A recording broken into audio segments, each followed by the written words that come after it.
Welcome to the Pokemon Center, everyone. So lovely to see you all again. I hope you are ready for another day of interactive learning. Oh, and before I forget, we have a new student joining us today. Please say hello to Ash, everyone. Hi guys. Okay, so in today's class, we're going to explore the vast topic of return migration, and with this, the fluidity and rights to citizenship that such migrants face.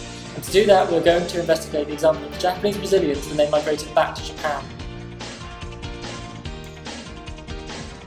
Oh, Ash, you have a question already? Yeah, if it's return migration, then surely they had to migrate from Japan in the first place. So are we going to find out what they were doing there? That's a great question, Ash, and you're right. In order to understand this massive geography question, we've got to start right from the beginning. Back in the late 1880s, the Meiji government saw emigration as a solution to rural overpopulation and began sending its citizens to countries such as Australia, USA, and Canada. It was, however, the anti-Japanese movements in North America that led the Japanese migrants to Latin America instead, more specifically to Brazil. In 1908, the first Japanese migrants arrived in Brazil to work in Sao Paulo's coffee plantations.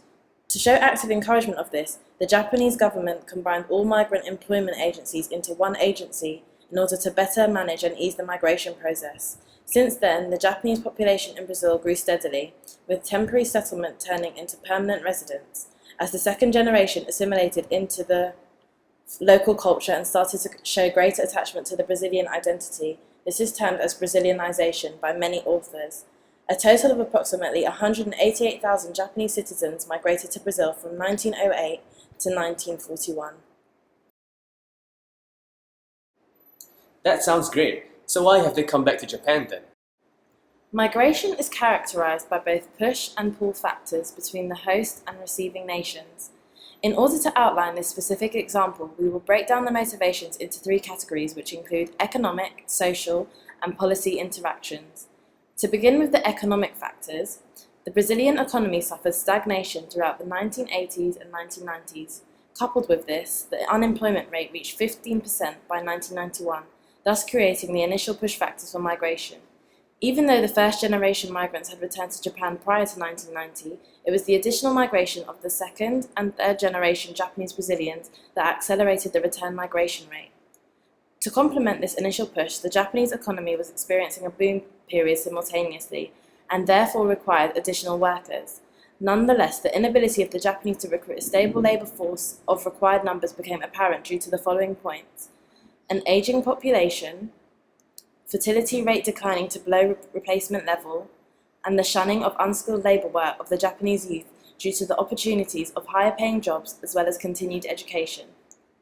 After exhausting alternative labour options such as workforce feminisation, elderly labour, and restricted outsourcing, the Japanese government soon saw the Nikojin as a solution to the labour issue after reviewing the work of the first-generation return migrants.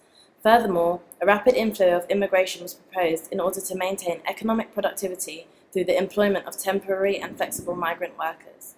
This therefore led to intensification in return migration, with Japanese Brazilians seeing this as a temporary opportunity to maintain their privileged middle-class lifestyles in Brazil in times of economic downturn. By migrating and working as unskilled labour in Japan, the Japanese Brazilians could earn more than 4 to 5 times their salaries in Brazil, and with this, send the money home. But this seems too simple. Surely they didn't just walk in? You're exactly right there, Ash. They couldn't.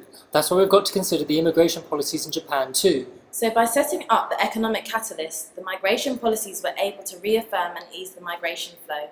In June 1990, the Japanese Ministry of Justice introduced the new Immigration Control and Refugee Recognition Act.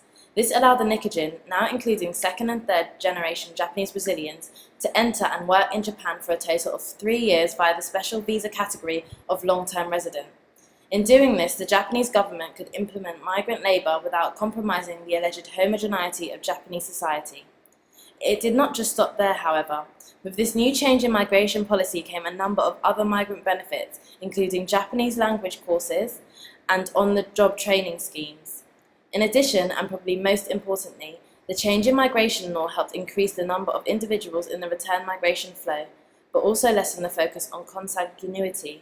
No longer was it only the first-generation migrants which had come back to Japan, normally those with 4 grandparents residing as Japanese nationals.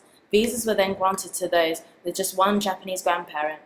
With this, recruitment agencies were set up to form interflow networks whereby the transition and ease of return migration was facilitated between the two countries. So I guess if you wanted to use some hardcore geography terminology here, Ash, as I know you just can't stop yourself, we could say micro-job opportunity translated into a macroeconomic effect. The recruitment agencies that act at the local scale were able to achieve the desires of the national level. That's the government policies on migration. So we can say that migratory flows between these countries were made easier through the interactions of government and administration. Okay, so that's all very well and everything. But how come the first generation Japanese Brazilians could migrate before this policy change? good question, and there's a reasonably simple answer to that too. It's fair to say that the presence of the first generation migrants was a helpful factor for the second and third generations for the reasons behind the policy change. Before 1990, the first generation could enter Japan via family ties. These Japanese Brazilians maintained 4 grandparents of Japanese ancestry and citizenship, and could therefore enter the country through family sponsorship, and more specifically access job opportunities through family and friends. It was first thought of as a way to allow these migrants to experience their homeland and ancestry. Okay, so to use the context of space and place, we can rephrase this to say the first generation migrants regarded Japan as a place due to previous family ties, whereas the second and third generation Brazilian Japanese saw the country as a space of economic benefits. Okay, so now I know why they came back and how they came back. Is that it? Are we done? Do you really think it's that simple? Of course we're not done. We still have to consider and find out what happened to them once they were here. Okay, so we will now consider the geographic implications of their return migration in relation to space, place, and scale. The initial motivations were economic, therefore we will first consider the economic implications for the return migrants. In economic terms, the Japanese see many benefits in employing the Japanese Brazilians, as they accept low wages and low working conditions, and with this can be fired at any point during an economic downturn. For the majority of migrants, migration to Japan has been financial, a bid to escape economic difficulties in Brazil. With this, on average, 12 to 24.7% of Japanese Brazilians' wages are sent back home to help elderly relatives, which was equivalent to $2.6 billion in 2006. In addition, the migrants make a contribution to the Japanese economy by paying taxes to central, prefectural, and local governments. They pay the same number of taxes but do not have the right to vote. Migrants also contribute more to social services and take out less than the average for the population as a whole because of their relatively young age. So from this, we can see that migration affects monetary flows on both an international and national scale. Okay, well that was kind of a given really. Alright, smarty pants, now let's tackle the idea of social injustice. The Japanese Brazilians were subjected to discrimination by Japanese nationals, particularly within the labour markets and workplace. Increased migration was perceived to lead to increasing crime rates. Subsequently, crime rates committed by foreigners were given much more media attention than those committed by Japanese nationals. As a result, the Immigration Control Bureau in Tokyo received over 20,000 letters and telephone calls a year denouncing foreigners, which soon sparked graffiti messages after 1991 explicitly stating for foreigners to go home. Nonetheless, according to recent statistics, the overall public opinion on migration remains rather inconclusive. Conflicts between Japanese nationals since 1998 have been apparent, with 47% of survey respondents stating that they had no wish to make friends with foreigners, and a further 38% stated that they want no such contact with foreigners. Nevertheless, the fact that the migrants are welcomed by the Japanese authorities does not guarantee their acceptance by the Japanese people. Therefore, despite being compelled to assimilate behaviourally to Japanese cultural norms, they were never truly accepted due to them being viewed as incomplete. Okay, so they weren't liked very much, but I'm sure they were liked by other Japanese Brazilians. So they had each other, right? So it couldn't have been all that bad. Almost there, Ash. They learned to become dependent on each other, and it was through this that a web of social networks were first formed, establishing a Japanese-Brazilian community within Japan. And you know what that means, Ash? No, what? The concepts of space and place. As a direct result, migrant spaces were formed, visually illustrating differentiation between the Japanese and Japanese Brazilians. In doing so, enclaves are created, which act as an extension of Brazilian place. This so-called extension can be visually represented in public space via mannerisms such as relaxed posture, dress codes, i.e. vibrant colours and long hair, and behaviours as well as loud Portuguese conversations. Furthermore, the Japanese Brazilians act to isolate themselves from the Japanese community as a resistance mechanism to subsequent discrimination, thus creating their own migrant places. An example of this on a larger scale includes the city of Oizumi. This city boasts the highest number of migrants, of which 80% are of Brazilian origin. As a result, a number of Brazilian-owned businesses, varying from grocery stores to restaurants, have been set up in Oizumi, adopting both languages within their stores and products. This illustrates how the Japanese Brazilians invest within a space in order to create a sense of place for themselves. Okay, so I understand that they built their own form of community and place by grouping together. But I don't understand where this is going. I mean, they weren't liked, so they had to rely on each other. So surely they came, they worked, and then they went back to Brazil. It was all only temporary, right? Well, that was the initial proposition, Ash, yes. But as the benefits of greater wages in Japan continued on, it transpired that the migrants weren't so quick to go home after all. Their subsequent long-term residency in Japan and coming from Japanese ancestry and blood themselves sparked an ongoing notion of whether they should or could claim citizenship within Japan. So, Ash, what is citizenship and what is national identity? National identity in some respects can be explained very similarly to social identity, as in it is a sense of mutual group belonging which is thus based on imagined social relationships. As we stated before, the Japanese Brazilians often try to resist the discrimination of the Japanese by Brazilian symbols, music, food, clothing and mannerisms. Furthermore, through the social construction of ethnic identity, Brazilianization becomes stable through a fixed and rigid character and expression. Thus, an influx of cultural traditions and practices directly challenges the host society's age-old beliefs of the ethnic homogeneity. A coexistence of opposing cultures is thus formed. From the Japanese identity they adopted in homeland Brazil, they now found themselves adopting a Brazilian identity in their ancestral homeland. The national origins of immigrants have a considerable influence on their social status. For example, Japanese Americans were perceived and treated far more positively than the Japanese Brazilians, due to the higher international position of USA.